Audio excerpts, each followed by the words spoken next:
빌립보서 1장 9절에서 11절 말씀입니다. 내가 기도하노라 너희 사랑을 지식과 모든 총명으로 점점 더 풍성하게 하사 너희로 지극히 선한 것을 분별하며 또 진실하여 허물 없이 그리스도의 날까지 이르고 예수 그리스도로 말미암아 의의 열매가 가득하여 하나님의 영광과 찬송이 되기를 원하노라. 아멘. 18세기 웨슬리와 조지 휘필드가 이끄는 영적 부흥운동이 영국을 온전히 휩쓸고 있을 때에 세계 선교에 열정을 가졌던 한 사람이 있었는데 그는 윌리엄 캐리입니다. 내가 누구를 보내며 누가 나를 위해 갈고 하나님이 말씀하시자 이사야가 자원해서 내가 여기 있사오니 나를 보내소서. 그 말씀에 도전을 받아서 이 윌리엄 캐리는 세계 선교에 헌신하고자 합니다. 그래서 인도에 가서 복음을 전하려고 하는데 가족들이 다 반대합니다. 사역하는 목회 현장에서도 교회에서도 가지 말라고 그렇게 붙듭니다. 그러나 그 마음속에 그 복음에 대한 열정을 누가 끄겠습니까? 그래서 윌리엄 캐리가 그 선교지에 가서 오랫동안 온갖 고생을 하면서 복음을 증거해서 많은 일들을 감당했습니다. 자료를 보니까 윌리엄 캐리의 그 사역을 위해서 날마다 몇 시간씩 기도했던 사람이 있는데 그의 여동생이라고 그래요. 여동생은 오랫동안 투병하면서 제대로 활동을 못하지만 누워서 그 오빠를 위해서 기도를 그렇게 했었는데 참 이 여동생의 기도가 그 윌리엄 캐리가 현장에서 선교하는데 얼마나 큰 힘이 되었나 우리가 한번 생각해 봅니다. 누구를 위해 기도를 한다라고 하는 것은 그를 통해서 하나님이 일하시도록 하나님이 일하시는 것을 우리가 함께 보고 동참하는 복된 일이 됩니다. 사랑하는 성도 여러분, 여러분 자신을 위해서 기도 많이 하십시오. 가정을 위해서도 기도하시고 교회를 위해서도 기도하시고 또 우리 늘 합심기도 할 때마다 지금 투병 중에 있는 우리 환자들을 위해서도 기도하지 않습니까?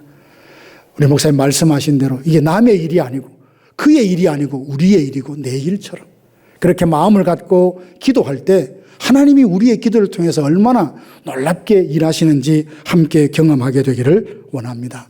오늘은 빌립보 교회를 위해서 기도했던 바울의 기도를 함께 생각해 보면서 우리가 무엇을 위해서 계속 기도해야 하는지 기도할 때 하나님께서 우리 삶 속에 어떻게 역사하시는지를 기대하면서 시인의 고백처럼 내 평생 기도하리라 이런 다짐이 우리 가운데 있기를 주님의 이름으로 축복합니다. 먼저 빌립보 교회는 바울이 두 번째 선교 여행을 떠났을 때 그게 원래 계획했던 것은 아시아에 가서 복음을 전하기를 원했지만 예수의 영 성령이 그 발걸음을 자꾸 막는 겁니다. 드로아 항구에까지 있을 때에 환상 중에 마게도나의 사람이 손을 흔들면서 건너와서 우리를 도우라라는 환상을 보고 하나님께서 나를 그곳으로 보내어서 복음을 전하려는 보다라고 확신하고 마게도나로 건너가죠. 그곳에서 자주장사인 루디아를 만났고 그녀의 집에서 기도하면서 빌립보 교회가 탄생한 줄로 압니다. 빌립보서 1장 7절에서 8절 보니까 바울이 이렇게 고백해요. 너희가 항상 내 마음에 있다. 너희가 항상 내 마음에 있다. 그러더니요. 예수 그리스도의 심장으로 너희를 얼마나 사모하는지 하나님이 증인이시다. 참 표현을 보면 어떻게 이렇게까지 말할 수 있을까 싶은데 그만큼 교회를 사랑했고 하나님을 사랑했다는 그 분명한 고백이 아니겠습니까? 빌립보 교회는 처음부터 끝까지 바울의 사역을 물질적으로 후원했던 교회였기에 아마 바울은 빌립보 교회를 생각하며 늘 고마운 마음이 있었을 겁니다.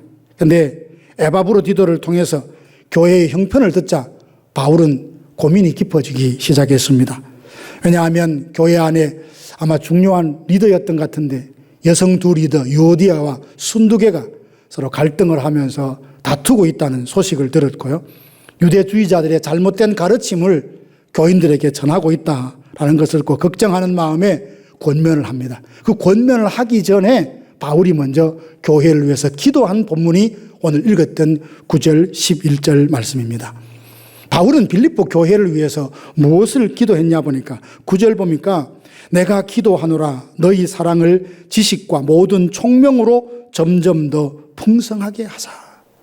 바울은 교회를 위해서 기도했는데 빌립보 교회가 사랑이 점점 풍성해지기를 기도했습니다. 이 말은 교회에 사랑이 없다는 말이 아니에요. 이미 서로 사랑하고 있어요. 그러나 그 사랑이 현재에 머물지 않고 점점 더 풍성해지기를 기도했다는 사실입니다. 만약 교회에서 사랑이 없다면 어떨까요? 작은 실수 하나 용납하지 못하고 실수하면 모두가 아주 날선 반응을 보이고 정죄를 하고 서로 자기 잘났다고 자기 이름 내려고 경쟁만 치열하게 하고 기도 소리는 점점 사라지고 사람의 목소리, 사람의 주장만 점점점 강해진다면, 그리고 어떤 일을 수고한 후에 참 하나님께서 은혜로 이 일을 마쳤다 이렇게 보람이 아니라 안도의 한숨을 쉬며 그래도 실수하지 않았으니 비난할 사람이 없겠지, 이런 마음으로 교회를 섬긴다면 성도들이 교회에서 하나님의 사랑을 경험할 수 있을까요?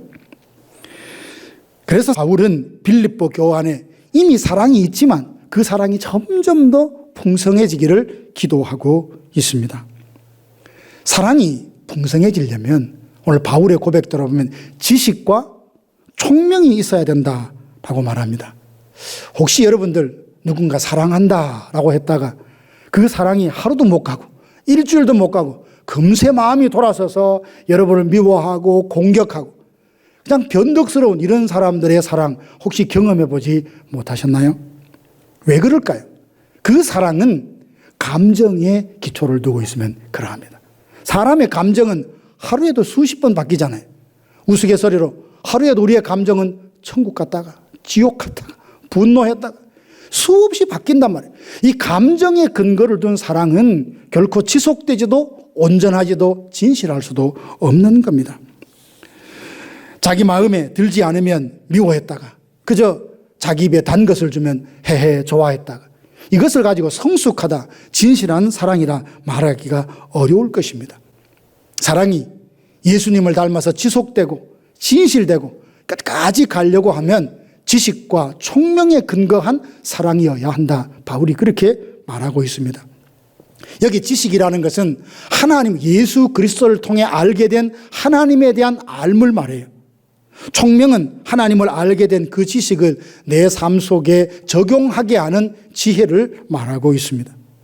우리의 사랑이 진실되고 점점 더 풍성해지려면 하나님을 아는 그 지식에 기반을 두고 있어야 되고 총명이 더해짐으로 말미암아 그 사랑이 지속되고 온전해질 수 있습니다. 사람의 마음은 사랑의 셈이 아닙니다. 마음에서 사랑이 펑펑펑 솟아나는 게 아니에요. 누군가를 사랑하려고 하면 외부로부터 진실한 사랑이 우리 마음에 주입돼야 돼요. 들어와야 돼요. 그래서 하나님의 사랑이 우리 마음에 들어오기 전에는 우리가 누군가를 사랑할 수 있을 만큼 썩 괜찮은 인간이 아닙니다. 하나님의 사랑을 알고 부모님의 사랑을 알고 누군가의 사랑을 진실하게 경험해서 사랑이 이것이구나 알아가는 그 지식과 총명 위에 다른 사람을 진실되게 사랑할 수 있다는 것입니다. 예수님을 통해 하나님의 사랑이 어떠함을 알아가고 그 사랑이 내 안에서 넘치게 될 때 우리는 비록 나 외에 다른 사람, 타인이 보이기 시작합니다. 우리는 타인을 진심으로 사랑하려고 하면 하나님을 아는 지식과 총명이 점점 더해져 가야 된다는 사실을 기억하십시다. 교회가 사랑으로 점점 더 풍성해지는 것을 가로막는 장애물이 있다면 저는 두 가지를 들고 싶어요. 하나는 적당히라는 겁니다. 적당히. 이거 그만큼 하면 됐지. 적당. 이 적당하다는 말은 참 좋아 보이지만 자기 스스로가 이만큼 사랑할래, 요만큼 할래라고 하는 스스로 제한선을 딱 그어놓고 그 이상도 그해하다 안 하고 스스로 관리하는 모습. 어찌 보면 인간적으로는 지혜로워 보이지만 하나님은 우리를 사랑할 때 그렇게 사랑하지 않았어요. 내가 너를 사랑할 때 요만큼만 사랑해야지. 하나님은 그런 마음으로 우리를 사랑하지 않으셨어요. 예수님 뭘 하셨습니까? 내가 너희를 사랑한 것처럼 너희가 서로 사랑해라. 교회 안에 사랑이 점점 풍성해지려면 어느 적당한 선을 그어놓고 그렇게 사랑하리라는 이 적당주의부터 버려야 하는 겁니다. 또 하나는 사랑을 베푸는데 소극적인 태도가 문제일 수가 있습니다. 어떤 사람은 사랑은 항상 조건적인 반응으로만 생각해요. 왜 사랑하지 않습니까? 그러면 먼저 날 사랑해 봤어요. 이런 사람 있잖아요. 그죠? 하나님이 우리가 하나님을 사랑하기 전에 먼저 사랑해 주셨잖아요. 그래서 사랑을 알게 해주셨고 우리 마음에 사랑을 담아주셨어요. 그러면 누군가 나를 사랑하기 전에 먼저 내 안에 담아주신 사랑으로 내가 먼저 사랑을 할 수 있어야 이런 일들이 많아져야 교회의 사랑이 더 풍성해진다는 사실입니다. 사랑하는 성도 여러분, 우리는 지금도 서로 사랑하고 있지 않습니까? 그렇죠? 아닙니까? 사랑하고 있어요. 부인할 수 없는 사실이에요. 정말 교회에 오면 성도들 만나면 제가 어리석어 그런지 못나서 그런지 아니라 정말 서로가 사랑하고 있다는 것을 교회를 통해서 느끼게 돼요. 그게 곧 행복하게 하는 겁니다. 그런데 바라기는 여기에서 멈추지 말고 이게 딱 적당해 이러지 말고 우리가 정말 하나님 앞에 구해서 하나님을 아는 지식과 총명으로 더하여 이 사랑이 점점 우리 안에 더 풍성하게 되는 이런 은혜가 있기를 주님의 이름으로 축원합니다. 바울의 기도가 이 기도였고 교회를 향한 하나님의 마음이 이 마음인 줄로 믿습니다. 두 번째, 바울이 기도했던 내용을 보니까 지극히 선한 것을 분별하도록 기도했습니다. 10절에 보니까 너희로 지극히 선한 것을 분별하며 진실하여 허물 없이 그리스도의 날까지 이루고. 교회를 위해서 기도할 때 우리 교회가 선한 것을 분별하는 교회가 되도록 기도해 주시기를 바랍니다. 지극히 선한 것, 이 뭐가 선한 거예요? 사람마다 다 다르게 생각할 수 있지요. 선하다라는 것은 하나님께서 천지를 창조하시고 창세기 1장 보면 빛이 있으라 하시니 빛이 있으니 하나님이 보시기에 어떻게 해요? 좋았더라. 하나님 보시기에 좋은 것이 선이에요. 내게 이익이 되고 나를 좀 이렇게 축켜 세워주고 내 마음에 만족을 하는 것이 선이 아니라 하나님 보시기에 좋은 사람, 하나님이 보시기에 좋은 상태, 이게 바로 선한 겁니다. 그래서 우리가 교회에서 어떤 선택을 하고 교회가 추구할 것이 뭐냐면 하나님이 뭘 좋아하시냐, 하나님이 뭘 기뻐하시냐, 하나님이 뭘 원하시느냐에 초점을 맞추고 그 선한 것을 분별해 나가야 할 줄 압니다. 그런데 사람이 보기에 좋은 것은 하나님 보기에 좋지 않은 경우들이 종종 있어요. 성경에도 보면 여러 내용이 나오는데 사람이 보기에 좋은 것은 하나님 보기에 좋은 것과 다른 경우가 있어요. 왜 그러냐면 우리는 죄성이 있기 때문에 어떤 것의 옳고 그름, 선과 악을 정확하게 분별해낼 수 있는 지혜가 부족해서 그러합니다. 우리 마음에 떠오르는 생각들, 누구로부터 받는 제안들, 그리고 찾아오는 사람, 하고자 하는 일이 모두 하나님 보시기에 선한 일이 아니기에 하나님 무엇이 선인지, 무엇이 하나님 보시기에 복되고 좋은 것인지 분별할 수 있는 지혜를 달라고 기도해야 하는 겁니다. 분별한다는 것은 중요한 것을 중요한 것으로 알아보는 능력이에요. 우선순위를 결정하는 통찰력이고 어떻게 해야 하는지 방법을 아는 지혜를 뜻합니다. 만약에 올바른 방향을 찾지 못해서 열심히 뛰어간다고 생각해 보십시오. 방향이 잘못됐다면 뛰어가는 그를 보고 우리는 어떤 마음을 가질까요? 저쪽으로 가면 안 되는데 그런 마음 갖지 않겠어요? 하나님께서 우리에게 선한 것을 분별해 주셔서 하나님이 기뻐하시는 방향을 향하여 뛰고 달려야 그 마지막에 골이 냈을 때 하나님이 인정해 주시고 칭찬해 주시지 않겠습니까? 아주 열심은 합니다. 땀을 뻘뻘 흘리며 열심히 하는데 그것이 하나님이 원하는 뜻과 반대로 간다면 그 인생의 마지막에 얼마나 허무하고 허탈하겠어요. 아마 그럴 겁니다. 아이고 내 인생 잘못 살았네. 아마 그렇게 말하지 않겠어요? 그래서 하나님께서 우리로 하여금 올바른 방향, 그리고 뭘 먼저 하고 뭘 나중에 해야 되지, 우선순위도 분별할 수 있는 이런 능력이 우리에게 있어야 돼요.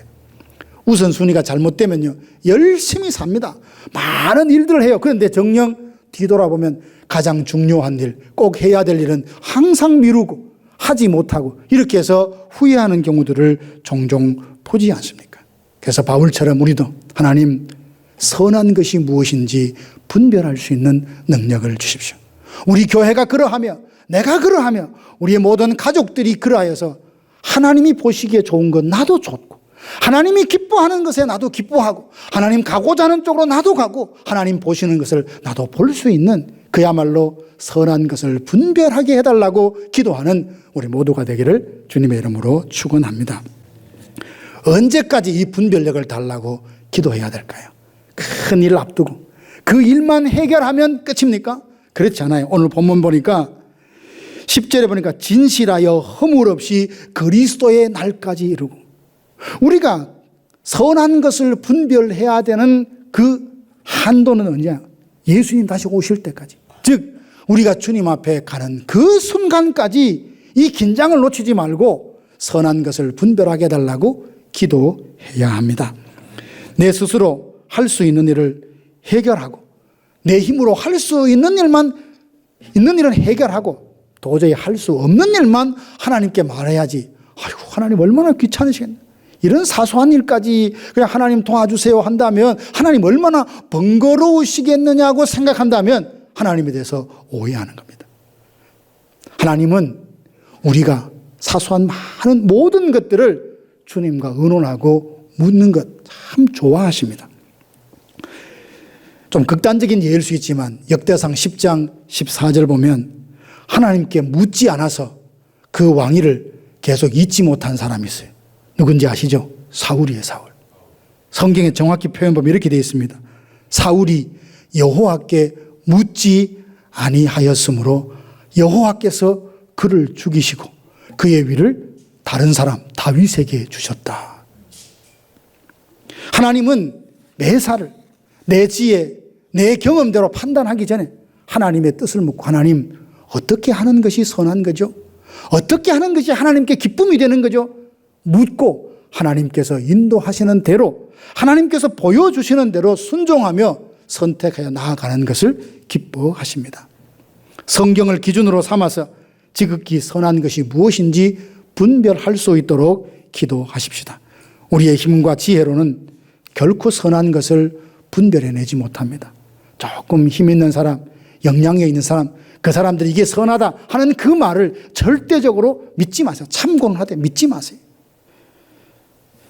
선한 것을 분별하게 해달라고 기도함으로 하나님이 주시는 그 생각, 하나님의 말씀에 근거한 그 올바른 것을 찾아서 그 일을 해낼 때 결국 우리는 마지막에 주님 앞에 상금받는 인생이 될 줄로 믿습니다.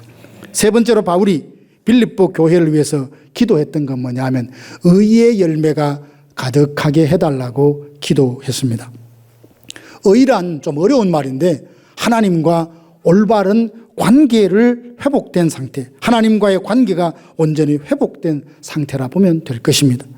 나의 죄는 그리스도께서 다 전가시키고 예수님의 그 의를 내게 전가시켜서 나를 의롭다 하신 것. 이게 얼마나 귀한 은혜고 축복인지 모릅니다. 의의 열매란 죄 사함을 받고 의롭다 함을 받은 의인이 이 땅에서 살아가는 삶 속에서 나타나는 결과를 총칭하는 말인데요. 의인답다, 성도답다, 하나님의 자녀답다라고 할 때에 해당되는 말과 행동, 생각 이 모든 것을 말해요. 더 구체적으로 말하면 의의 열매라는 것은 우리가 예수님을 닮아가는 것을 말합니다. 삶에서, 생각에서, 관점에서, 성품에서 예수님을 온전히 닮아가는 변화된 삶이 곧 하나님이 찾으시는 의의 열매인 겁니다. 예수님의 몸에 접붙여져 주님이 주시는 신령한 양식으로 주님을 닮아가고 그리스도의 장성한 분량에까지 계속 자라가는 것, 이게 바로 의의 열매인 겁니다. 어떤 분들은 열매라고 생각하면 어떤 일을 능력 있게 잘 감당해서 결과를 만들어내라, 여기에만 국한해서 열매 그러면 굉장히 부담을 느낍니다. 내가 뭘 할 수 있어, 뭘 남겨서 마치 책임을 추궁하는 것 같고 자기가 잘못해서 꾸중받는 같은 느낌에서 열매라는 이런 말만 나오면 굉장히 부담을 가져요. 실제로 열매라는 것은 내가 최선을 다해서 어떤 결과를 만들어낸다기보다는 예수 그리스도와 온전한 관계를 맺음으로써 주님을 통해서 내게 나타나는 삶의 변화를 말합니다. 요한복음에 보면 예수님 말씀하셨잖아요. 나는 포도나무요 너희는 가지니 내 안에 있으면 많은 열매를 맺지만 나를 떠나서는 아무것도 맺을 수 없다라고 했습니다. 그래서 의의 열매를 맺게 해달라라는 말은 내가 좀 영웅적인 어떤 능력을 발휘해 가지고 많은 사람들이 고개 숙이고 인정할 만한 삶의 어떤 실적들을 남기게 해달라는 그런 뜻이 아닙니다. 주님과 더 친밀한 교제를 나누면서 예수 그리스도로 말미암아 내 안에 속사람이 달라지고 쓴뿌리가 제거되며 그리스도의 사람으로 거듭나고 변화되는 삶의 변화, 그것을 하나님 앞에 보이게 해달라고, 나타나게 해달라고 기도하는 것입니다. 의의 열매는 우리의 능력이나 열심으로 만들어낼 수 있는 것이 결국 아닙니다. 주님과 온전히 연합하여 주님이 주시는 생명의 양식을 날마다 내가 받아 먹고 그렇게 해서 생각과 말, 삶이 변화되어서 관점이 달라져서 이전에 죄 가운데 있을 때 좋았던 것이 지금은 싫어지고 예전에 그것이 전부라고 생각했고 내 인생에 가치 있다고 생각했던 것이 무가치하게 해지고 예수님만이 내 인생의 전부고 예수님을 전하는 것이 가장 삶의 큰 보람이라고 생각하는 모든 사고와 삶의 전환이 일어나는 것, 이게 바로 의의 열매인 겁니다. 그러므로 의의 열매를 맺기 위해서는 자신의 더 큰 능력이 필요한 것이 아니라 주님을 더 가까이 가는 주님과의 친밀한 교제를 하는 시간을 늘려야 되는 겁니다. 11절 보면 예수 그리스도로 말미암아 의의 열매가 가득하다라고 말하지 않았습니까? 그래서 의의 열매가 가득해서 우리가 어떤 기대, 어떤 결과를 얻기를 원합니까? 하나님의 영광과 찬송이 되기를 원하노라. 우리가 하나님의 영광, 하나님의 찬송이 되기를 원한다. 저는 종종 이렇게 기도할 때가 있습니다. 하나님, 이분이 정말 삶 속에서 올바르고 진실되게 살고 하나님을 더 경외함으로써 하나님의 영광과 찬송이 되는 삶이 되게 하여 주옵소서. 여러분이 이 기도의 주인공이 되고 이 기도의 열매가 되고 응답이 되시기를 바랍니다. 바울이 빌립보 교회가 의의 열매가 가득하기를 기도한 목적은 풍성한 열매로 인해서 빌립보 교회가 하나님께 영광이 되고 찬송이 되기를 원했습니다. 사랑하는 성도 여러분, 여러분의 삶이 하나님의 영광과 찬송이 되기를 원합니다. 얼마나 많은 성도들이 어떤 열매를 얻은 후에 자기를 우상화하는 것을 참 많이 보고 있지 않습니까? 어떤 일을 하기 위해서 최선을 다하는 것 참 귀합니다. 자기에게 있는 에너지를 100% 아니 뭐 없는 힘까지 다 쏟아내어서 어떤 일을 하려고 하는 것 참 귀합니다. 그러나 이런 분들이 넘어지기 쉬운 게 뭐냐 하면 자기를 우상화하는 거예요. 죽을 힘을 다해서 최선을 다했다는 거예요. 교회를 충성했다는 거예요. 섬겼다는 거예요. 물질로 시간으로 다 바쳤다는 거예요. 이 자체로는 얼마나 감사해요. 아무나 누릴 수 없는 복이 아니죠. 그런데도 그렇게 살아가는 사람들이 쉽게 넘어질 수 있는 건 뭐냐면 나보다 의로운 사람이 어디 있어? 나보다 열심히 한 사람이 어디 있어? 나보다 많이 바친 사람이 어디 있어? 라고 하는 하나님의 은혜와 하나님의 영광과 하나님의 찬송이 되기보다는 내가 한 일, 내가 수고한 일, 내가 이룬 업적을 자랑하면서 하나님도 나 없으면 안 돼. 여기까지 가는 사람도 봤어요. 그건 엄격히 말하면 열심이 아니죠. 그래서 사도 바울이 뭐랍니까? 의의 열매가 풍성하기를 원한다 기도하면서도 의의 열매를 맺은 다음에 나타나야 될 것은 하나님의 영광이고 우리가 하나님의 찬송이 되는 것이라고 말하고 있어요. 주를 위해서 충성하십시오. 온전히 순종하십시오. 지금보다 더 나은 충성을 하십시오. 그리고 모든 영광은 하나님께 올려드립시다. 그러면 하나님이 우리의 모든 수고가 그제서야 하나님이 인정하시는 칭찬과 상급이 되는 열매가 될 줄로 믿습니다. 사울이 이 일에 참 약했던 사람이에요. 제사장만이 드릴 수 있는 번제를 드리고 나잖아요. 사무엘이 와서 꾸짖습니다. 변명을 하죠. 블레셋과 지금 전쟁을 해야 되는데 군사들이 흩어지는데 전쟁하기 전에 내가 당신이 오기를 기다리는데 오지 않아서 내가 제사를 드렸습니다. 꾸중을 했지만 거기까지 좋아요. 하나님께서 아말렉을 진멸함으로써 불순종했던 것을 만회할 수 있는 기회를 또 주셨잖아요. 힘도 주셨잖아요. 승리했는데도 짐승들을 다 진멸하지 않고 여자들을 다 진멸하지 않았어요. 온전히 순종하지 않았던 겁니다. 그래 놓고 돌아와서 어떻게 했습니까? 가서 자기 기념비를 세우러 정신이 없었던 거예요. 내 힘으로 전쟁에서 승리했다는 게 내가 이만한 사람이라는 것을 드러내 보이려고 했다는 사실입니다. 사랑하신 여러분, 매사에 최선을 다하는 거 참 귀합니다.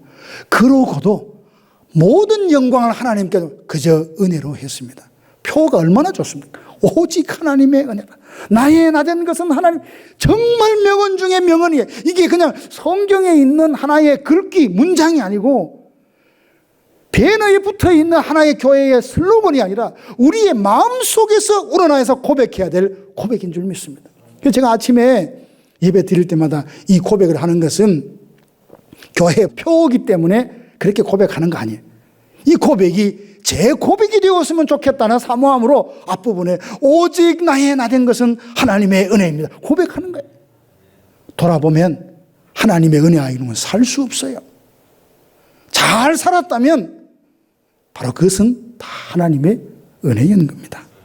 그래서 우리는 삶 속에 최선을 다하지만 하나님께 영광과 찬송이 되기를 원하는 이 소망을 잃어버리지 마십시다. 사랑하는 성도 여러분, 우리 모두는 빌립보 교회를 향한 바울의 마음을 봤는데 이 마음은 우리를 향하신, 우리 교회를 향하신 하나님의 마음인 줄 압니다. 하나님은 우리가 지식과 총명으로 지금보다 사랑이 점점 더 풍성해지기를 원하십니다. 예수님이 다시 오시는 날 부끄럼 없이 진실한 모습으로 그 앞에 설 수 있을 때까지 지극히 선한 것을 분별하며 살기를 원하십니다. 의의 열매가 풍성하여 우리의 삶이 하나님의 찬송과 영광이 되기를 원합니다. 바울의 이 기도가 우리의 기도가 되고 바울의 기도의 응답이 오늘 우리의 기도의 응답이 되는 놀라운 축복이 있기를 주님의 이름으로 축복합니다.